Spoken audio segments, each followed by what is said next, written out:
What if I told you one of America's rarest campers was built by a luxury car company fighting for survival during the Great Depression? This is the 1937 Pierce Arrow Travelodge.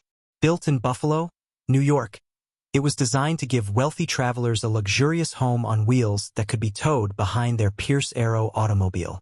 The idea was innovative but short-lived. Production ended in 1938 after only 105 Travelodges were built.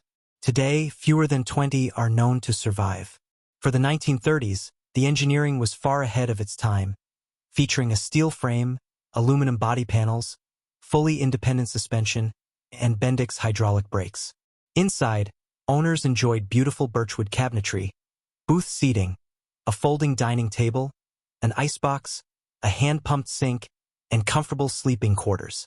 It was luxury camping decades before RVs became a part of everyday American life.